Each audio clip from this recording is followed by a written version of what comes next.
개념원리 고등상 첫 번째 강의 다항식의 연산입니다. 그 중에 첫 번째 단원인 다항식의 덧셈과 뺄셈인데 우선은 다항식에서 사용하는 용어에 대해서 좀 알아야 합니다. 첫 번째로 항인데 항이라는 거는 수 또는 문자의 곱으로만 무엇으로만 곱으로만 이루어진 식이에요. 2x 이 친구는 2 곱하기 x죠. 자, 3분의 x, 얘는 3분의 1 곱하기 x죠. 마이너스 2x 제곱 y. 이런 친구들을 가리켜서 곱으로만 이루어진 녀석들을 항이라고 해요. 상수항이란 녀석은 특정한 문자를 포함하지 않는 항이에요. 중학교 때랑 좀 다르게 중학교 때 상수항은 숫자만을 상수항이라고 하는데 이제 고등에서는 특정한 문자와 관계없는 항을 상수항이라고 해요. 개수라는 녀석은 항에서 특정한 문자를 제외한 나머지 부분. 이제 중학교 과정에서는 개수는 숫자 부분을 말했는데 중학교 때 이제 가령 예를 들어서 자, 이런 친구가 있으면 숫자 부분인 마이너스 3이 x의 개수다 이렇게 배웠죠. 그런데 이제 고등 과정에서는 특정한 문자를 제외한 이래요. 뭔가 여기서 바뀐 점이 있다라는 점을 눈치채시면 좋을 것 같아요.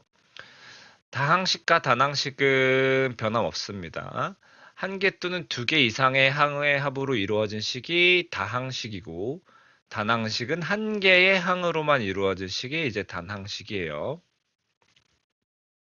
그 다음 차수라는 용어가 나오는데 항의 차수는 항에서 특정 문자가 곱해진 개수를 말하고 다항식의 차수는 다항식에서 차수가 가장 높은 항의 차수를 말하는데 우선은 항의 차수에 대해서 간략히 보면 x 세제곱 y 이런 친구가 있다면 이 친구 x 입장에서 보면 x에 대한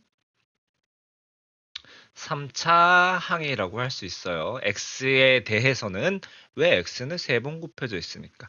반면 y에 대해서는 1차 항입니다. 1차 항. 다항식의 차수는 이제 다항식이니까 항이 여러 개가 있을 수 있죠. 그 중에서 차수가 가장 높은 항의 차수고 동류항이라는 것은 특정한 문자에 대해서 차수가 같은 항인데 여기까지도 이제 중학교랑 이제 비슷하다라는 거예요. 그러면 이제 예를 한번 볼게요. 다항식 3x 세제곱 플러스 x제곱 y제곱 마이너스 2y 4제곱 플러스 5x y 플러스 6에서 5xy라는 항이 있죠. 5xy라는 녀석은 x 입장에서 보면 x의 개수하면 x를 제외한 나머지 부분을 의미해요. x를 제외한 나머지 부분 5y가 x의 개수야. 그러면 자, y의 개수하면 뭐가 될까요? 이러면 y를 제외한 나머지 부분 5x가 되는 거야. 또 다른 입장에서 보면 xy의 개수라고 하면 xy를 제외한 5가 되는 거예요. 그래서 어느 문자의 관점에서 보느냐에 따라서 살짝 달라집니다. 또한 이 다항식은 x 입장에서 볼까요? 첫 번째 항은 x 입장에서 문자가 3번 곱해져 있기 때문에 3차 항이고 두 번째 항은 x 입장에서는 2차 항, 세 번째 항은 x 입장에서는 상수항과 같아요. x가 안 곱해져 있으니까 5xy는 x 입장에선 1차 항이고요. 6은 상수항이에요. 그러면 이 다항식은 x에 대한 3차 식이고 상수항은 마이너스 2y 4제곱 플러스 6이라는 겁니다. 이번에는 y 입장에서 보죠. y 입장에서 3x 세제곱은 상수항이에요. x제곱 y제곱은 2차 항이고요. 마이너스 2y 4제곱은 4차 항, 5xy는 1차 항, 6은 상수항이에요. 그래서 y 입장에서 보면 방금 다항식은 4차 식이고 상수항은 3x 세제곱 플러스 6인 거예요. 다음은 x랑 y 모두에 대해서 살펴보면 x, y의 입장에선 3차 항, 이거는 이제 보는 관점이 다른데 xy에 대해서 4차 항이라고 볼 수도 있고, 자, y에 대한 4차 항, xy에 대한 1차 항. 자, 6이기 때문에 자, 여기서 상수항은 6밖에 없어. 나머지 항들은 x, y랑 모두 관계가 있죠. 그래서 저 다항식을 x, y 입장에서 보자면 4차식이고 상수항은 6이다입니다. 그리고 이제 동류항이라는 게 아까 특정한 문자에 대해서 차수가 같은 항이에요. 문자가 달라도 안 되고 차수가 달라도 안 되는 겁니다. 이 부분은 중학교 때 개념과 다르지 않아요. 2x 제곱 y와 x, y 제곱 있으면 둘은 동류항이 아니에요. 이유는 문자는 x, y로 같지만 x에 대한 2차 항이고 얘는 x에 대한 1차 항이라서 동류항이라고 볼순 없어요. X 입장에서. 그러면 이제 여기 있는 다항식에서 동류항은 뭐가 있느냐? 마이너스 2xy와 5xy가 동류항. 자, X 입장에서 보자고요. XY 입장에서 보면 이렇게 동류항인데 X 입장에서 보면 이렇게 동류항이에요. 이 셋은 X에 대한 1차 항이죠. X에 대한 1차 항. x제곱 y에 대한 동류항, x제곱 y에 대한 동류항은 3x제곱 y와 마이너스 x제곱 y가 있을 거예요. 그렇다면 y에 대한 동류항 한번 찾아볼까요?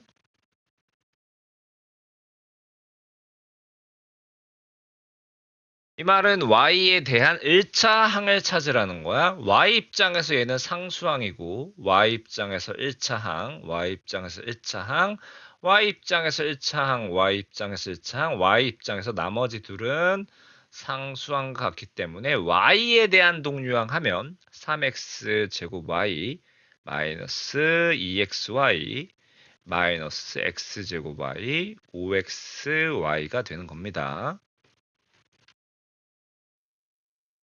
두 번째, 다항식을 정리하는 방법에 대해서 알려드릴게요.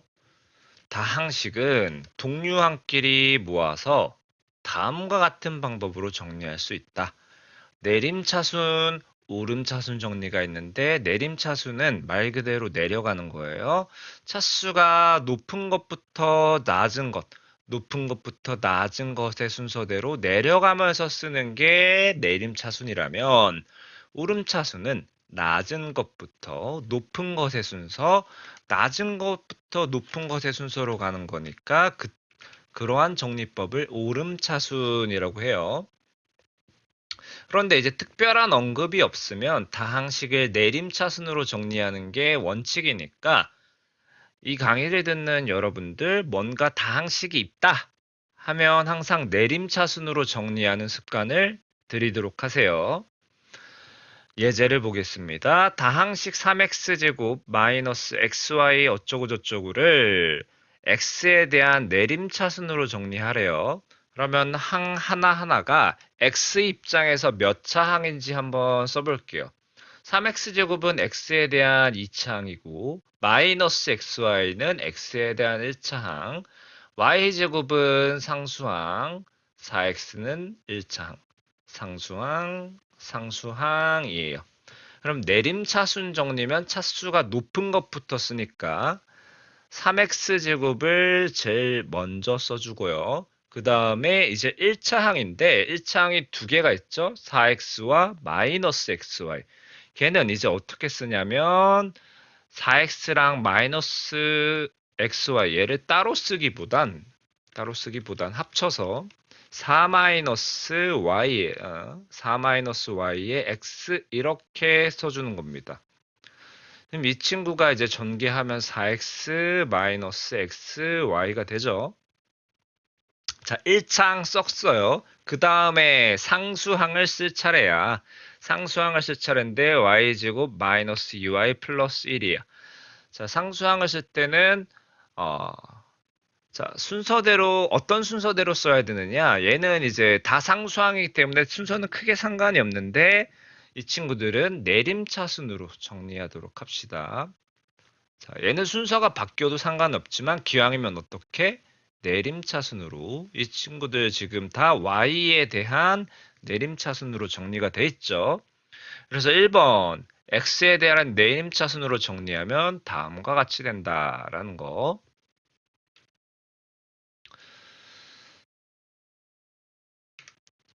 다음 2번 y에 대한 오름차순으로 정리해 볼게요. y 입장에서 보면 첫 번째 3x제곱은 상수항 1차항, 2차항, 상수항 1차항, 상수항이에요. 차수가 낮은 것부터 정리할 거니까 상수항부터 정리하겠죠. 그러면 상수항도 3개가 있지만 이 상수항은 내림차순으로 정리하는 거야. 3x 제곱 플러스 4x 플러스 1.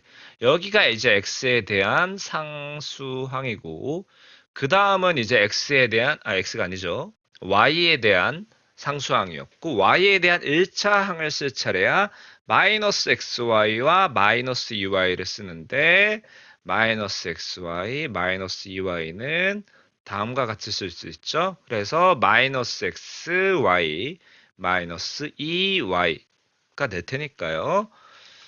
지금 쓴 게 이제 y에 대한 1차 항이고 마지막으로 y에 대한 2차 항 y제곱을 써주시면 y에 대한 오름차순 정리가 된 겁니다.